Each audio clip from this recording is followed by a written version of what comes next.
जय हिंद दोस्तों, मैं राजकुमार आप सभी का स्वागत करता हूं ज्ञानपीठ जीके पॉइंट के इस यूट्यूब चैनल पर। दोस्तों आइए शुरू करते हैं सीआरपीएफ के लिए जो जनरल एप्टीट्यूड है उसका मॉक टेस्ट। इसमें जीके के प्रश्न है। मैं आपको एक चीज़ बता दूं कि आपको जो सिलेबस के अनुसार टॉपिक दिया गया है वो है आपका जनरल एप्टीट्यूड। दोस्तों जनरल एप्टीट्यूड की मैं बात करूँ, इसमें जीके के साथ साथ आपको कुछ भी दे सकता है एग्जाम में। जनरल एप्टीट्यूड के अलावा इसमें कुछ भी आ सकता है। इसमें रीजनिंग दे सकता है, इसमें मैथ के क्वेश्चन आपको लगा सकता है, इसमें कोई तर्क शक्ति वाले प्रश्न लगा सकता है। लेकिन आप जो यहाँ प्रैक्टिस कर रहे हैं वो केवल जीके जीएस की प्रैक्टिस कर रहे हैं। जनरल एप्टीट्यूड में जो रीजनिंग आएगी, आप रीजनिंग की प्रैक्टिस अपने आप कर लीजिए। जो भी रीजनिंग उसमें पूछी जाएगी नॉर्मली रीजनिंग आनी है, उसमें ज़्यादा टफ रीजनिंग नहीं आनी है, तो उसी के हिसाब से आपको तैयारी करनी है। ठीक है, एक बार मैं आपको सिलेबस बता दूं कि सिलेबस आपका है क्या। इसमें 25 क्वेश्चन आपके मैथ के आने हैं, 25 क्वेश्चन आपके हिंदी के आने हैं, हिंदी या इंग्लिश या ऑब्लिक में है, और 25 क्वेश्चन आपके जीके जीएस या जनरल एप्टीट्यूड जिसको बोल रहे हैं आप वो, और 25 क्वेश्चन आपके रीजनिंग के रहने वाले हैं। तो ये सब चीज़ें आपको ध्यान में रखनी है। 1/4 माइनस मार्किंग रहेगी इसमें, और 90 मिनट का टाइमिंग है। आपको 100 क्वेश्चन हो गए आपके, तो ये सब चीज़ें आपको ध्यान रखनी है, इसी के अनुसार आपको तैयारी करनी है। तो चलिए बात करते हैं पहले प्रश्न की ओर से। दोस्तों इस मॉक टेस्ट में जो प्रश्न है वो आपके शामिल हैं, आपके 26 से लेके 50 मतलब 25 प्रश्न है। तो चलिए इनका अभ्यास करते हैं। पहला प्रश्न आपकी स्क्रीन पर दिख रहा होगा। क्या कहा गया है? देश का पहला हर घर जल वाला जिला कौन सा बना है? दोस्तों देश का पहला हर घर जल वाला जिला जो बना है वो बना आपका बुरहानपुर, मध्य प्रदेश का।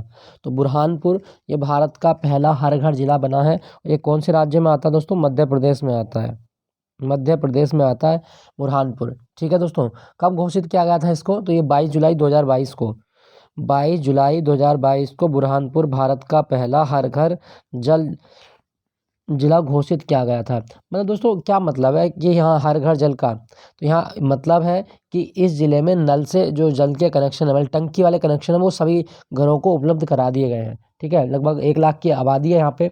तो इस ज़िले की आबादी में मतलब पूरे जितने भी घर हैं सबको नल से जल कनेक्शन उपलब्ध करा दिया गया है, ये आप याद रखिएगा। ठीक है, तो बुरहानपुर इसका सही जवाब है।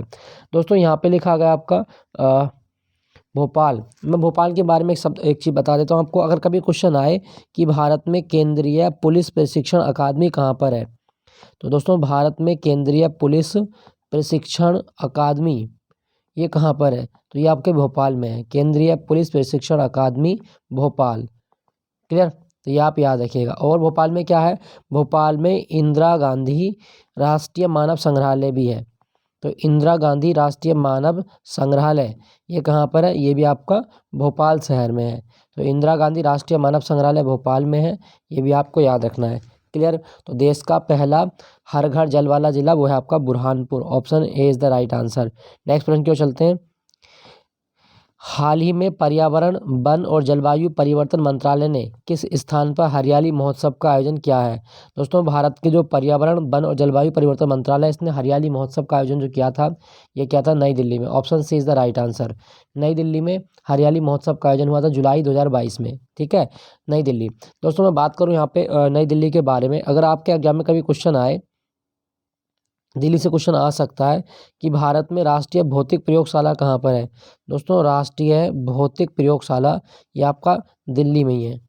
राष्ट्रीय भौतिक प्रयोगशाला किस शहर में है? तो भारत की राष्ट्रीय भौतिक प्रयोगशाला नई दिल्ली में है, ये भी आप याद रखना। और नई दिल्ली में अभी क्या हुआ दोस्तों? भारत में पहला राष्ट्रीय जनजातीय आदिवासी केंद्र बनाया है। आदिवासी या जनजातीय अनुसंधान केंद्र, पहली बार भारत में जनजातीय अनुसंधान केंद्र कहाँ पर बना है? दोस्तों पहली बार जो जनजातीय अनुसंधान केंद्र नई दिल्ली में बना है। ठीक है दोस्तों दिल्ली के बारे में आपको और बताता हूँ 2-3 चीज़ें। अगर आपसे पूछा जाए कि दिल्ली जो है ये भारत का केंद्र शासित प्रदेश कब बना था, तो दोस्तों 1956 में दिल्ली यूनियन टेरिटरी बना था। 1956, इसका कलर चेंज कर लेते हैं, 1956। ठीक है, दिल्ली को एनसीआर का दर्जा कब दिया गया दोस्तों? तो दिल्ली को एनसीआर का दर्जा दिया गया था 69वें संविधान संशोधन अधिनियम 1991 के द्वारा। 69वें संविधान संशोधन के द्वारा दिल्ली को एनसीआर का दर्जा दिया गया है, ये भी आप याद रखिएगा।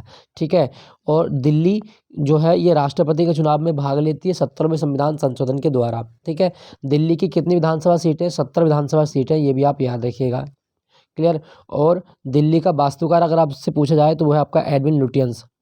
दिल्ली का वास्तुकार कौन है? दोस्तों दिल्ली का वास्तुकार है एडविन लुटियंस, और लुटियंस के अलावा इसके एक साथी हैं आपके हर्बर्ट बेकर। दोनों चीज़ें आपको याद रखनी है, ठीक है। तो अब हरियाली महोत्सव कहाँ हुआ था? नई दिल्ली में। और यहाँ पे लिखा गया आपका वन। दोस्तों अगर आपसे पूछा जाए कि वन किस सूची का विषय है, तो वन संवर्ती सूची का विषय है, ठीक है। भारत में कुल वनावरण कितना है? तो दोस्तों भारत में कुल वनावरण है 24.62%। सबसे ज़्यादा वन क्षेत्रफल ये मध्य प्रदेश का, प्रतिशत पूछेगा तो मिजोरम का सबसे ज़्यादा वन क्षेत्रफल है, ठीक है।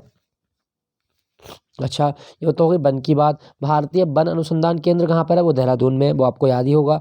अच्छा, यहाँ पे लिखा गया आपका पर्यावरण। अगर आपसे पूछा जाए कि विश्व पर्यावरण दिवस कब मनाया जाता है? दोस्तों विश्व पर्यावरण दिवस 5 जून को मनाया जाता है, 5 जून। और इसकी शुरुआत कब हुई थी? 1974 में। विश्व पर्यावरण दिवस की शुरुआत 5 जून को हुई थी 1974 से। क्लियर। अच्छा, अगर आपसे पूछा जाए दोस्तों कि संयुक्त राष्ट्र पर्यावरण कार्यक्रम का मुख्यालय कहाँ पर है, तो आपको याद रखना है दोस्तों, संयुक्त राष्ट्र पर्यावरण कार्यक्रम का मुख्यालय, संयुक्त राष्ट्र पर्यावरण कार्यक्रम का मुख्यालय किस शहर में है? तो दोस्तों संयुक्त राष्ट्र पर्यावरण कार्यक्रम का मुख्यालय जो है ये आपका नैरोबी में है। संयुक्त राष्ट्र पर्यावरण कार्यक्रम नैरोबी, नैरोबी जो कि केन्या की राजधानी है, यहाँ पर यूएनईपी का मुख्यालय है। क्लियर हुआ दोस्तों? ये सारे बिंदु आपको याद रखने हैं। तो इसका सही जवाब क्या होगा? नई दिल्ली में हुआ था हरियाली महोत्सव। हैदराबाद मूसी नदी के तट पर है, ये भी आप याद रखिएगा। और जो मुंबई है, मुंबई सालसेट द्वीप पर स्थित है। कभी क्वेश्चन आए कि मुंबई कौन से द्वीप पर स्थित है? सालसेट द्वीप पर स्थित है। बेंगलोर को भारत की सिलिकॉन वैली कहा जाता है। नेक्स्ट प्रश्न, दिल्ली सल्तनत में सैन्य कमांडरों को सौंपी गई प्रादेशिक इकाइयों को क्या कहा जाता है? दोस्तों दिल्ली सल्तनत में जो सैनिक कमांडरों को प्रादेशिक इकाई सौंपी जाती थी, इनको क्या कहा गया? दोस्तों इनको कहा गया इक्ता, इक्ता कहा जाता है। तो 28 का सही जवाब होगा इक्ता। दोस्तों इल्तुतमिश के काल में जो इक्ता प्रणाली थी वो शुरू की गई थी। इसमें क्या होता था कि आपको सैन्य सेवा के रूप में सैलरी ना देकर ज़मीन का एक टुकड़ा दे दिया जाता था। ज़मीन का टुकड़े का मतलब है कि इस क्षेत्र में आपको लगान लगाने का, कर वसूल करने का अधिकार हो गया आपका। और जो आपकी मतलब प्रादेशिक इकाई थी उसमें आपको वेतन के रूप में कर इकट्ठा करना है, और साथ साथ उसके प्रशासन को देखना है, उस इकाई के प्रशासन को देखना है। तो एकता प्रणाली जो इल्तुतमिश के टाइम में शुरू की गई थी, इसके द्वारा सैन्य कमांडरों को प्रादेशिक इकाई के रूप में जो था वो जाना जाता था। ये भी आप याद रखिएगा। क्लियर, ठीक है दोस्तों। दोस्तों अगर आपसे पूछा जाए कि दिल्ली सल्तनत का टाइम पीरियड कब से कब तक है, तो दिल्ली सल्तनत का टाइम पीरियड है 1206 से 1526 ईस्वी। दिल्ली सल्तनत का टाइम पीरियड 1206 से 1526 ईस्वी है। और दिल्ली सल्तनत की भाषा पूछता आपके एग्जाम में कि दिल्ली सल्तनत की आधिकारिक भाषा क्या थी? फारसी। दिल्ली सल्तनत की आधिकारिक भाषा फारसी थी। दिल्ली सल्तनत का संस्थापक कौन है? तो वो है आपका कुतुबुद्दीन ऐबक। लेकिन दिल्ली सल्तनत का वास्तविक संस्थापक इल्तुतमिश को माना जाता है, इल्तुतमिश को माना जाता है। तो इसका सही जवाब क्या होगा? इक्ता प्रणाली होगी। नेक्स्ट प्रश्न की ओर चलते हैं। इसमें कहा गया 11 जुलाई को विश्व जनसंख्या दिवस मनाया जाता है, ठीक है। हमको पता है कि 11 जुलाई को जनसंख्या दिवस होता है, लेकिन इसकी थीम क्या थी 2022 के लिए? दोस्तों थीम का मतलब है कि किस विषय पर बल दिया गया। तो दोस्तों थीम थी 8 बिलियन की दुनिया, 8 बिलियन की दुनिया। तो ये सही जवाब होगा 8 बिलियन की दुनिया, सभी के लिए लचीले भविष्य और अवसरों का दोहन, सभी के लिए लचीले भविष्य और अवसरों का दोहन, सभी के लिए अधिकार और विकल्प सुनिश्चित करना। तो ये जवाब होगा आपका ए वाला सही है। 8 बिलियन की दुनिया, ये विश्व जनसंख्या दिवस की थीम थी, ठीक है दोस्तों मैं बात करूं जनसंख्या के बारे में। अगर कभी क्वेश्चन आए कि पूछ सकता है आपके एग्जाम में कि डेमोग्राफी क्या होता है, तो आपको याद रखना दोस्तों, डेमोग्राफी जनसंख्या का अध्ययन होता है। डेमोग्राफी क्या है? जनसंख्या का अध्ययन डेमोग्राफी कहलाता है, ठीक है। और भारत में अब तक कितनी जनसंख्या मतलब कितनी जनगणना हो चुकी है? 15 जनगणना हो चुकी है। लेटेस्ट कब हुई थी? 2011 में हुई थी। क्लियर। नेक्स्ट प्रश्न की ओर चलते हैं। निम्नलिखित में से कौन सी नदी कृष्णा की सहायक नदी है? दोस्तों कृष्णा नदी की सहायक नदी पूछा है, कौन सी है? तो इसका सही जवाब होगा दोस्तों घटप्रभा। घटप्रभा जो है, जो ये कृष्णा की सहायक नदी है। क्लियर हुआ दोस्तों? Option B is the right answer. दोस्तों मैं बात करूं कृष्णा नदी की, पहले तो आपको याद रखना कि कृष्णा नदी का उद्गम होता कहाँ से है। दोस्तों महाराष्ट्र में एक जगह है सतारा जिले में, महाबलेश्वर। तो महाबलेश्वर से कृष्णा नदी का उद्गम होता है। महाबलेश्वर का पठार जो है, यहाँ से कृष्णा नदी का उद्गम होता है। क्लियर। और ये कौन से जिले में है? सतारा जिले में, सतारा जिले में है। तो ये आप याद रखिएगा कि महाराष्ट्र से निकलती है और उसके बाद में ये इसका 27% जो क्षेत्र है वो महाराष्ट्र में, फिर 44% आपका कर्नाटक में और 30% के लगभग आपका आंध्र प्रदेश में है। ठीक है, तो मेनली सबसे ज़्यादा जो कृष्णा नदी बहती है वो कर्नाटक में बहती है। क्लियर, ये भी आप याद रखिएगा। तो मैं इसकी सहायक नदी पूछा था, वो घटप्रभा है। दोस्तों कृष्णा नदी पर ना एक बांध बना हुआ है, अलमाटी बांध। कभी क्वेश्चन आए कि अलमाटी बांध ये कौन सी नदी पर है, तो अलमाटी बांध कृष्णा नदी पर है। आप कैसे याद रखेंगे, देखो इसमें माटी शब्द लिखा हुआ है। माटी कौन खाते थे बचपन में, श्री कृष्ण जो थे वो माटी खाते थे। तो जवाब होगा आपका अलमाटी बांध कृष्णा नदी पर है, ये आप याद रखना। ठीक है, एक कृष्णा की और सहायक नदी पूछेगा आपके एग्जाम में, बहुत आती है एग्जाम में, वो है आपकी मूसी। मूसी और एक याद रखना अमरावती। अमरावती, अमरावती और मूसी भी कृष्णा की ट्रिब्यूटरी हैं, ये भी आप याद रखना। और दोस्तों कृष्णा नदी पर ना एक बांध बना हुआ है, नागार्जुन बांध। तो नागार्जुन सागर बांध ये कौन सी नदी पर है, कृष्णा नदी पर ही है, नागार्जुन सागर बांध। क्लियर, चलिए अगले प्रश्न की ओर चलते हैं फिर। तो कृष्णा की सहायक नदी है आपकी घटप्रभा। ओके, नेक्स्ट प्रश्न। केंद्रीय मंत्रिमंडल ने जून 2022 में किस संस्थान को अंतर्राष्ट्रीय संगठन के रूप में वर्गीकृत करने की मंजूरी दी है। मतलब दोस्तों भारत में एक संस्थान बनेगा जो अंतर्राष्ट्रीय स्तर का होगा, और इसका नाम क्या होगा दोस्तों, इसका नाम होगा आपका CDRI। CDRI, आपदा रोधी अवसंरचना के लिए गठबंधन। CDRI को भारत सरकार के जो केंद्रीय मंत्रिमंडल है उसने मंजूरी दे दी है, और ये किस रूप में बनेगा, तो ये जो होगा आपदा के लिए बनेगा। ठीक है, CDRI, ऑप्शन आपका डी सही है। ठीक है दोस्तों यहाँ पे लिखा गया बिम्स्टेक। बिम्स्टेक का मुख्यालय कहाँ पर है, ढाका में। और बिम्स्टेक जो है ये कब बना था, 1997 में। बिम्स्टेक की स्थापना 1997 में की गई थी, इसका मुख्यालय ढाका में। क्लियर हो दोस्तों। अंतर्राष्ट्रीय सोलर अलायंस, इसका मुख्यालय गुरुग्राम में। हरियाणा के गुरुग्राम में इंटरनेशनल सोलर अलायंस का मुख्यालय है, ये भी आप याद रखिएगा। क्लियर, नेक्स्ट प्रश्न की ओर चलते हैं फिर।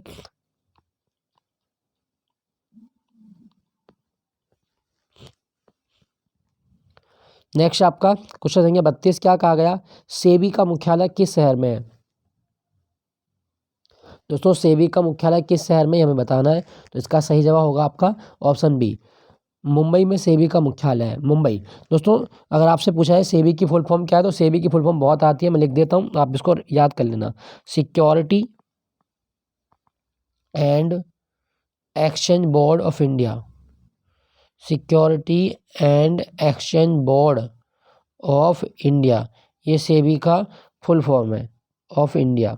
ठीक है, सेबी का मुख्य काम है भारत में शेयर मार्केट को रेगुलेट करना। शेयर मार्केट जो कमोडिटी एक्सचेंज जो हमारे उनको रेगुलेट करती है सेबी। और सेबी की स्थापना कब हुई दोस्तों, देखो सेबी की स्थापना तो हुई थी 1988 में, 12 अप्रैल को हुई थी 1988 में। लेकिन सेबी को वैधानिक दर्जा कब मिला था, 1992 में। तो सेबी को वैधानिक दर्जा तो 1992 मिला, लेकिन स्थापना हुई थी 1988 में, याद रखिएगा दोस्तों।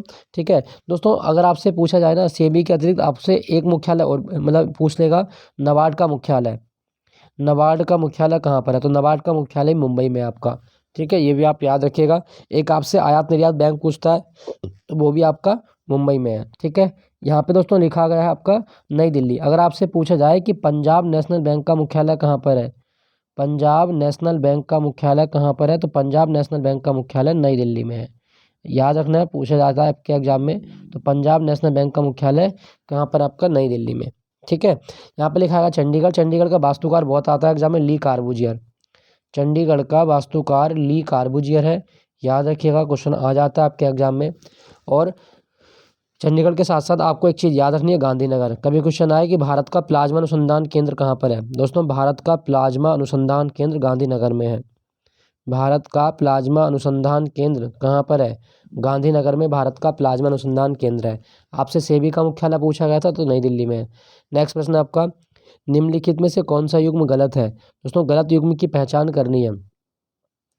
तो यहाँ देखें, अहोम जो था, अहोम असम में था। ठीक है, गजपति राजवंश उड़ीसा में था। सरकी पंजाब, ये गलत है। सरकी शासकों ने जौनपुर में शासन किया है, इब्राहिम सरकी, हुसैन शाह सरकी। तो सरकी शासक ये उत्तर प्रदेश में इन्होंने अपना राजवंश स्थापित किया था, पंजाब में नहीं, तो ये गलत हो गया आपका। मेवाड़ राजवंश राजस्थान, बाकी आपके सारे सही हैं, लेकिन आपका सरकी वाला गलत है। ठीक है, जौनपुर में थे ये आपके। क्लियर। अच्छा दोस्तों, यहाँ पे ना मैं आपको एक चीज़ बताता हूँ आपको। अहोम साम्राज्य का एक सेनापति आपको याद रखना, जिसका नाम है लचित बड़फुकन। लचित बड़फुकन, इसकी जयंती मनाई गई थी 2022 में 400वीं जयंती। और लचित बड़फुकन ने मुगलों की सेना को 17 बार हराया था। इसी के कारण जो मुगल थे कभी भी पूर्वोत्तर भारत की ओर नहीं जा पाए। तो याद रखना लचित बड़फुकन कौन से राजवंश से था? अहोम राजवंश से था। ठीक है दोस्तों, चलिए अगले प्रश्न की ओर चलते हैं। क्वेश्चन संख्या 34, क्या कहा गया कि शिशुओं के जन्म के समय निम्नलिखित में से कौन सी हड्डी नहीं होती? दोस्तों बच्चे के पैदा होने के समय कौन सी हड्डी नहीं होती? सही जवाब होगा आपका जानुक। जानु फलक या जिसको पटेला बोलते हैं, ये हड्डी बच्चे में नहीं पाई जाती जन्म के समय। ठीक है दोस्तों, ये घुटने के जोड़ पर होती है, जहाँ पे घुटने की कटोरी बनती है ना, वहाँ पे होती है आपकी। तो ये आप याद रखिएगा, पटेला कैप जो होता है ये आपके नहीं होता। नी कैप ये बच्चे में जन्म के समय नहीं बनती। क्लियर दोस्तों? दोस्तों मैं आपको बता दूं हड्डियों के बारे में। जब एक शिशु पैदा होता है तो उसमें उसके शरीर में कितनी हड्डी होती हैं? तो शिशु के जन्म के समय 300 अस्थियां होती हैं, और एक वयस्क में कितनी अस्थि होती हैं? 206 होती हैं। 206 होती हैं। ठीक है। अगर आपसे पूछा जाए दोस्तों हमारी हड्डी के लिए सबसे ज़्यादा उपयुक्त तत्व कौन सा है?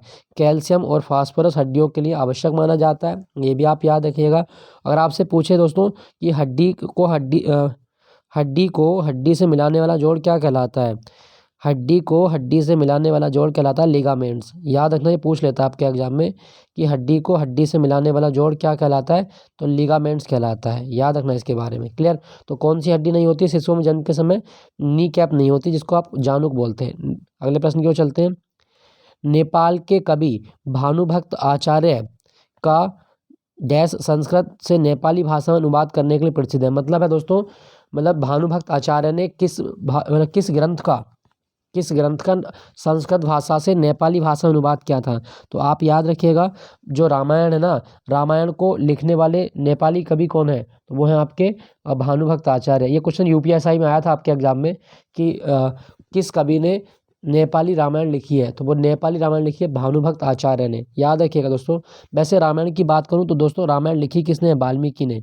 रामायण लिखी है महर्षि वाल्मीकि ने, तो ये भी आप याद रखिएगा। ठीक है दोस्तों यहाँ पे लिखा गया आपका योग सूत्र। अगर क्वेश्चन आए कि योग सूत्र किसने दिया है, तो पतंजलि ने। योग सूत्र के प्रतिपादक हैं आपके पतंजलि। महाभारत के रचयिता कौन है? वेद व्यास। वेद व्यास, ये भी आप याद रखिएगा। और महाभारत का मूल नाम क्या है? जय संहिता। महाभारत का असली नाम जो वास्तव में नाम है वो है जय संहिता, और इसको फारसी नाम क्या है? रज्मनामा। महाभारत का फारसी नाम रज्मनामा है, ये भी आप याद रखिएगा। ठीक है। तो आपसे पूछा गया भानुभक्त आचार्य ने लिखी थी Ramayan, Nepali Ramayan. Clear? Next question की ओर चलते हैं। निम्नलिखित में से किस देश के साथ भारत ने जुलाई 2022 में कृषि, पारिस्थितिकी और प्राकृतिक संसाधनों के सतत प्रबंधन पर एक संयुक्त घोषणा पत्र पर हस्ताक्षर किए हैं? दोस्तों कौन से देश के साथ भारत ने हाथ मिलाया है? सही जवाब होगा ऑप्शन ए, जर्मनी। जर्मनी के साथ हाथ मिला है, ये भी आप याद रखिएगा। ठीक है दोस्तों मैं बात करूं जर्मनी के बारे में। अगर आपसे क्वेश्चन पूछे कि जर्मनी की राजधानी क्या है, तो जर्मनी की राजधानी आपका बर्लिन। जर्मनी की राजधानी बर्लिन है, और इसकी संसद को बुंडसटैग कहा जाता है। बुंडसटैग ये जो है ये जर्मनी की संसद का नाम है। ठीक है, बुंडसटैग जर्मनी की संसद का नाम है, आप याद रखिएगा। क्लियर दोस्तों? अच्छा, ये तो हो गया जर्मनी के बारे में। अगर आपसे पूछा जाए चीन की 2 मुद्राएं हैं, कौन कौन सी हैं? दोस्तों चीन की 2 मुद्राएं, एक रेनमिनबी है आपकी, रेनमिनबी और युआन। तो चीन की 2 मुद्राएं हैं, एक रेनमिनबी और युआन। और चीन का जो मतलब चीन की राजधानी है वो क्या है आपकी? बीजिंग है। चीन की राजधानी बीजिंग है। ठीक है दोस्तों, तो दोनों मुद्रा याद रखिएगा, राजधानी याद रखिएगा। साथ साथ अगर आपके एग्जाम में कभी आए कि तकला मकान मरुस्थल किस देश में है? दोस्तों तकला मकान मरुस्थल ये चीन में है। चीन जो है दोस्तों ये सबसे बड़ा देश है आबादी के मामले में अभी। ठीक है, इसकी राजभाषा पूछता है चीन की मंदारिन राजभाषा है इसकी। तो तकला मकान मरुस्थल भी आप याद रखें। यहाँ पे लिखा गया दोस्तों श्रीलंका की राजधानी तो आपको पता है श्री जयवर्धनेपुरम कोट्टे। श्री जयवर्धनेपुरम कोट्टे, ये आप याद रखना। तो ये पूछा जाए कभी आपसे, श्री जयवर्धनेपुरम कोट्टे इसकी राजधानी है, और यहाँ की मुद्रा रुपया है। श्रीलंका की राजभाषा बहुत आती है एग्जाम में, सिंगली राजभाषा है, इसकी याद रखिएगा दोस्तों। और श्रीलंका जो है ये बौद्ध धर्म को मानने वाला देश है। ठीक है, बौद्ध धर्म को मानता है। ठीक, और इसकी सबसे लंबी नदी कौन सी है? महाबली गंगा। जापान लिखा गया, जापान का दूसरा नाम निप्पन है, और दुनिया में सबसे पहले सूर्य जो दिखाई देता है वो जापान में दिखाई देता है। इसकी राजधानी टोक्यो है, होन्शु द्वीप पर स्थित है। जापान की मुद्रा बहुत आती है एग्जाम में, येन। जापान की मुद्रा येन है, और इसकी संसद को डायट कहा जाता है। संसद का नाम है डायट। ठीक है, तो ये सब चीज़ें आपको याद रखने हैं। तो आपसे पूछा गया था कि किस देश के साथ कृषि पारिस्थितिक के लिए समझौता क्या था? Germany. Option is the right answer. Next आपका निम्नलिखित में से कौन सा फूल रात में खिलता है? दोस्तों कौन सा फूल रात में खिलता है? तो सही जवाब होगा आपका एंजल ट्रम्पेट। एंजल ट्रम्पेट जो होता है दोस्तों, ये रात में खिलने वाला फूल है, रात की रानी बोलते हैं इसे हम। तो ये भी आप याद रखिएगा। दोस्तों मैं बात करूँ फूल के बारे में, अगर आपके एग्जाम में क्वेश्चन आए कि दुनिया का सबसे बड़ा फूल कौन सा है, दुनिया का सबसे बड़ा फूल कौन सा है, तो आप याद रखिएगा दुनिया का सबसे बड़ा फूल है रेफलेशिया।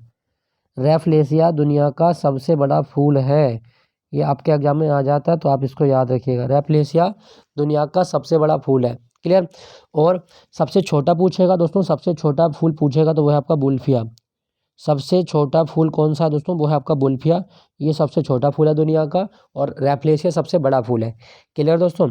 दोस्तों मैं आपको एक हार्मोन बताता हूँ, पौधों में एक हार्मोन पाया जाता है फ्लोरिजन। कभी क्वेश्चन आए कि पौधों में फूल खिलाने वाला हार्मोन कौन सा है, तो फ्लोरिजन हार्मोन जो होता है ये फूल खिलाने वाला हार्मोन कहलाता है। तो पौधों में फूल खिलाने की क्रिया को नियंत्रित करने वाला हार्मोन है फ्लोरिजन। याद रखिएगा, आपसे पूछा जा सकता है। ठीक है दोस्तों। अच्छा अगर आपसे पूछे कि पौधे का कौन सा भाग परागण करता है, तो परागण फूल में होता है आपका। पौधे का जो परागण होता है वो आपका फूल में होता है। क्लियर। तो आपसे पूछा गया था रात में खिलने वाला फूल एंजल ट्रम्पेट। नेक्स्ट प्रश्न, निम्नलिखित में से कौन saving capitalism from the capitalist पुस्तक के लेखक हैं? तो दोस्तों ये किताब किसने लिखी है? ये किताब लिखी है आपकी रघुराम राजन ने। रघुराम राजन के द्वारा लिखी गई किताब है।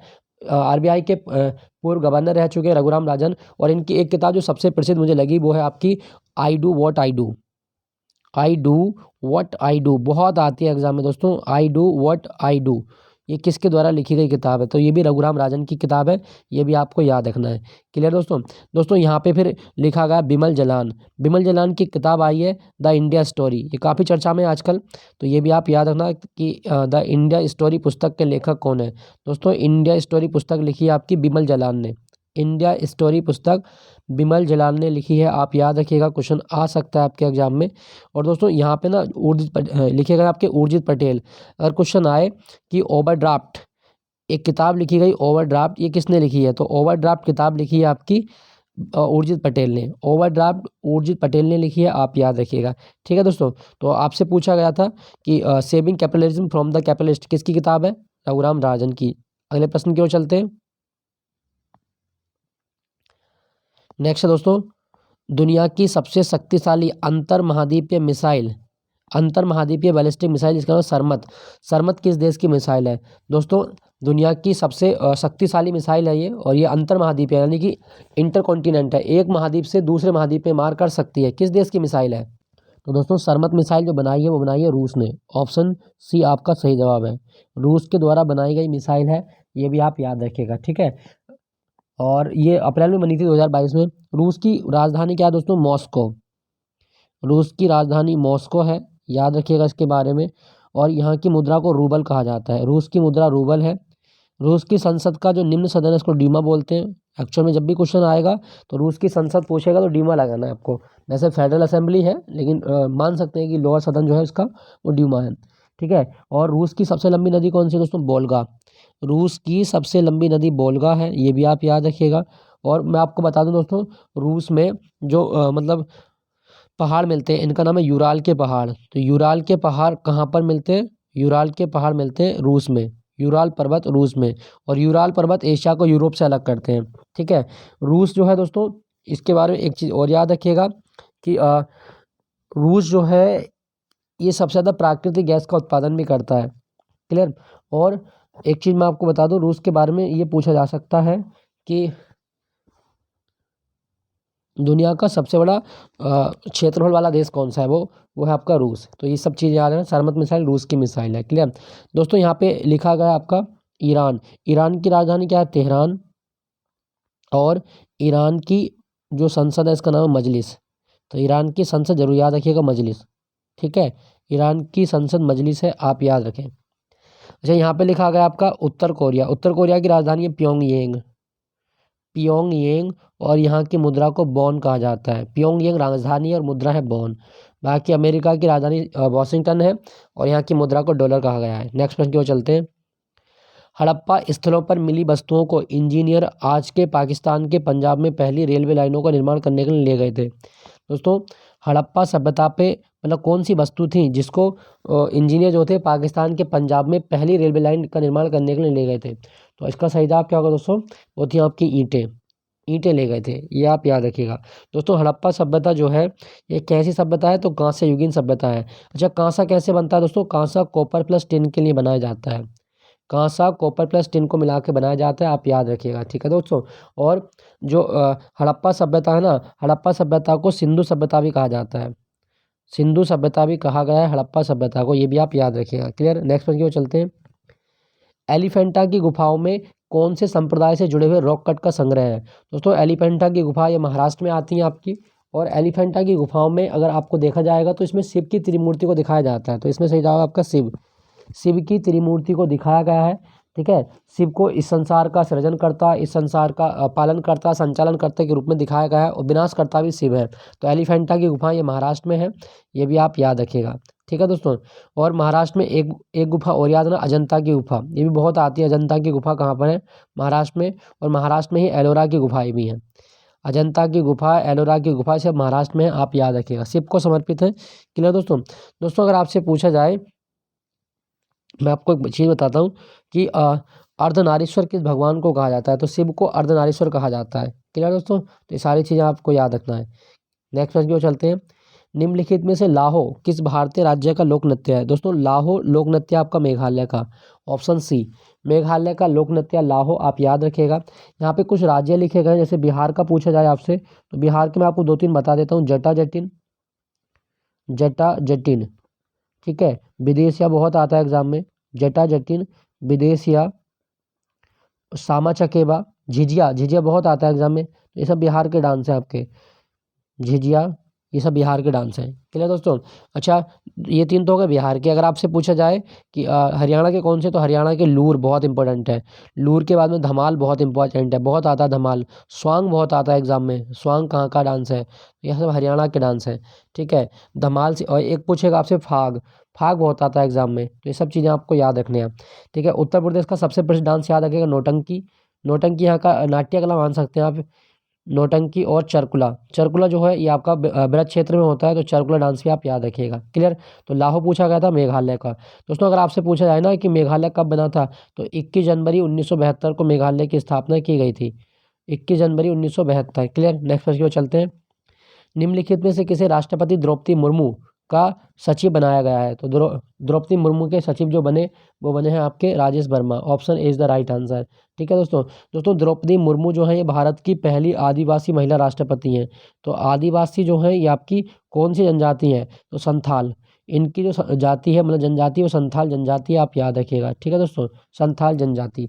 और ये 15वें नंबर की पीएम है भारत की, पीएम नहीं सॉरी राष्ट्रपति, 15वीं राष्ट्रपति हैं द्रौपदी मुर्मू। याद रखना, क्वेश्चन आ सकता है आपके एग्जाम में। और इनका जन्म उड़ीसा में हुआ था, मयूरभंज में। क्लियर? नेक्स्ट प्रश्न की ओर चलते हैं। नेक्स्ट प्रश्न है आपका, उन जीवों को क्या कहा जाता है जो शिशुओं को जन्म देते हैं? दोस्तों बच्चे पैदा करने वाले जीव कहलाते हैं बीबी पैरस। बीबी पैरस यानी कि जरायुज। Option A is the right answer, viviparous कहलाते हैं, ये आप याद रखना। और अंडे देने वाले ओवी पैरस होते हैं। अंडे देने वाले ओवी पैरस होते हैं, ये भी आप याद रखें। देखो बच्चे पैदा करने वालों को हम क्या बोलते हैं? स्तनधारी। स्तनधारी होते हैं। लेकिन आपके लिए दोस्तों एक क्वेश्चन दे रहा हूँ कि आपको बताना है कि अंडे देने वाले स्तनधारी कौन से हैं। 2 स्तनधारी बताओ जो अंडे देने वाले होते हैं। अंडे देने वाले स्तनधारी कौन से? कमेंट में अपना आंसर जरूर कीजिएगा, अंडे देने वाले स्तनधारी कौन से हैं। क्लियर? चलिए अगले प्रश्न की ओर चलते हैं। हाल ही में चर्चा में रही बीबी माई स्टोरी किसकी आत्मकथा है? दोस्तों बीबी माई स्टोरी ये इजराइल के प्रधानमंत्री बेंजामिन नेतन्याहू, तो बेंजामिन नेतन्याहू की आत्मकथा का नाम है बीबी माई स्टोरी। काफ़ी इंपॉर्टेंट है। किस देश की बात हो रही है? इजराइल की। इजराइल की बात हो रही है, ठीक है दोस्तों। अगर आपसे पूछा जाए दोस्तों इजराइल की मुद्रा क्या है? इजराइल की मुद्रा है शकल, बहुत आती है एग्जाम में। और इजराइल की संसद का नाम क्या है? दोस्तों इजराइल की संसद का नाम है नेसेट। इजराइल की संसद का नाम नेसेट है, आप याद रखिएगा, ठीक है। ये भी आपसे पूछा जा सकता है। दोस्तों एक किताब और न्यूज़ में काफ़ी, ये भी आप याद रखिएगा, वो है आपका स्पेयर। स्पेयर ये क्वेश्चन आ सकता है आपके एग्जाम में। ब्रिटेन के जो पूर्व राजकुमार थे प्रिंस हैरी, प्रिंस हैरी की आत्मकथा का नाम है वो है आपका स्पेयर। क्वेश्चन आए तो आप इसको याद रखिएगा। क्लियर। नेक्स्ट प्रश्न की ओर चलते हैं। निम्नलिखित में से कौन सा ग्रामीण परिवारों को प्रत्यक्ष ऋण सहायता प्रदान नहीं करता? दोस्तों ग्रामीण परिवारों को प्रत्यक्ष ऋण सहायता नहीं देता। कौन नहीं देता? सही जवाब होगा आपका ऑप्शन ए, वित्त मंत्रालय। वित्त मंत्रालय ग्रामीण जो आपके परिवार है उनको प्रत्यक्ष ऋण सहायता प्रदान नहीं करता, तो वित्त मंत्रालय नहीं करता। बाकी क्षेत्रीय ग्रामीण बैंक, कृषि व्यापारी सहकारी समितियां, ये सब क्या करती हैं आपका, ये प्रत्यक्ष ऋण उपलब्ध कराती है। ठीक है दोस्तों। दोस्तों मैं बात करूं वित्त मंत्रालय की, तो वित्त मंत्रालय भारत सरकार का मंत्रालय। इसका काम क्या होता है? भारत में वित्तीय कानून बनाना, वित्तीय संस्थान और केंद्रीय बजट पेश करना। जो बजट पेश होता है वो वित्त मंत्रालय पेश करता है, ये भी आप याद रखना। भारत की वित्त मंत्री कौन है अभी? वो है आपकी निर्मला सीतारमन। ठीक है, चलिए अगले प्रश्न की ओर चलते हैं। इसमें कहा गया खाली डैश आंशिक परिसीमन तटीय जल निकाय होता है जहां नदियों और जलधाराओं के मीठे पानी में महासागरों के खारे पानी का मिश्रण होता है। मतलब कौन सा क्षेत्र है जहाँ पे मीठा पानी और खारा पानी मिलते हैं? दोस्तों मीठा पानी और खारा पानी जहाँ पे मिलते हैं वो है आपका एस्चुरी। एस्चुरी, तो ये आप याद रखिएगा। बुहाना जिसको बोलते हैं, एस्चुरी वो जगह होती है। देखो जब नदियाँ अपने ये कोई नदी बह रही है, मान लीजिए ये कोई नदी है, ऐसे ये कोई नदी बह रही है, ये जब नदी अपने मार्ग में बहुत सारे मतलब किसको बहा के लेके आएगी? नदी अपने मार्ग में लवण को बहा के लेके आएगी और नदी उन लवण को ला के कहाँ डाल देगी? समुद्र में डाल देगी। तो वो समुद्र जहाँ पे डालेगी, नदी का जो पानी है वो खारा है और नदी का पानी खारा है, समुद्र का आपका थोड़ा मीठा पानी है। तो नदी का पानी मीठा है तो वो दोनों चीज़ें क्या होंगी कि मीठा पानी और खारा पानी मिल जाएगा। तो ऐश्वर्य जहाँ पे बनेगी वहाँ पे ऐसी कंडीशन देखने को मिलती है। ठीक है दोस्तों। दोस्तों डेल्टा लिखा गया है। डेल्टा दुनिया का सबसे बड़ा डेल्टा कौन सा है? सुंदरबन का डेल्टा। पश्चिम बंगाल में बनता है, तो सुंदरबन का डेल्टा दुनिया का सबसे बड़ा डेल्टा, याद रखिएगा। ठीक है दोस्तों। चलिए अगले प्रश्न की ओर चलते हैं। इसने कहा गया है कि किस भारतीय सितार वादक और प्रमुख संगीतज्ञ ने 20वीं शताब्दी की शुरुआत में एक संकेतन प्रणाली विकसित की और भारतीय उपमहाद्वीप की संगीत प्रथाओं को वर्गीकृत किया, जो कि पहले मौखिक परंपरा से आगे बढ़ती रही थी? तो कौन व्यक्ति है जिसने सितार वादक के रूप में 20वीं शताब्दी में एक नए युग की शुरुआत की है? दोस्तों सही जवाब होगा आपका ऑप्शन ए, विष्णु नारायण भातखंडे। विष्णु नारायण भातखंडे ने जो मतलब संगीत की परंपरा थी इसको आगे बढ़ाया था। तो सही जवाब होगा आपका ऑप्शन ए। ठीक है दोस्तों। दोस्तों मैं आपको एक चीज़ बता दूं, अगर आपके एग्जाम में क्वेश्चन आए कि भातखंडे संगीत संस्थान कहाँ पर है, तो भातखंडे संगीत संस्थान उत्तर प्रदेश की राजधानी लखनऊ में है। नेक्स्ट वन की ओर चलते हैं। महिला आईपीएल का पहला संस्करण कब आयोजित किया जाएगा? दोस्तों महिला आईपीएल जो होगा पहली बार स्टार्ट होगा मार्च 2023 में। मार्च 2023 में महिला आईपीएल जो है ये मतलब शुरू होने वाला है। आपका आईपीएल किस खेल के लिए होता है? तो क्रिकेट के लिए। तो महिलाओं के क्रिकेट के लिए भी अब आईपीएल खेला जाएगा, 2023 में होगा मार्च में। नेक्स्ट प्रश्न की ओर चलते हैं। केंद्रीय पर्यावरण और वन मंत्री भूपेंद्र सिंह द्वारा किस तिथि को राष्ट्रीय डॉल्फिन दिवस मनाने का घोषणा की गई है? तो दोस्तों डॉल्फिन दिवस जो होगा भारत में वो होगा 5 अक्टूबर को। 5 अक्टूबर को डॉल्फिन दिवस मनाया जाएगा। क्यों? क्योंकि 5 अक्टूबर 2009 को जो गंगा डॉल्फिन होती है, गंगा डॉल्फिन को भारत का राष्ट्रीय जलीय जीव घोषित किया गया था। राष्ट्रीय जलीय जीव घोषित किया गया था, ये भी आप याद रखना। तो भारत में राष्ट्रीय डॉल्फिन दिवस कब होगा? 5 अक्टूबर को होगा। ठीक है दोस्तों, ये भी आप याद रखें। अच्छा दोस्तों, अगर आपसे पूछा जाए कि डॉल्फिन मछली है तो आप कहेंगे नहीं, डॉल्फिन मछली नहीं है, डॉल्फिन एक स्तनधारी होती है। क्या होती है? स्तनधारी। और डॉल्फिन अंधी होती है। अब आप कहोगे सर अंधी होती है तो ये चलती कैसे होंगी? दोस्तों ये अपने मार्ग को तलाशने के लिए और अपने शिकार को पकड़ने के लिए पराश्रव्य तरंगे छोड़ती हुई चलती हैं। तो डॉल्फिन जो होती हैं इनमें पराश्रव्य तरंगें पाई जाती हैं, जिसके कारण ये अपने मार्ग का पता लगाती हैं और साथ साथ अपने शिकार का पता लगाती हैं।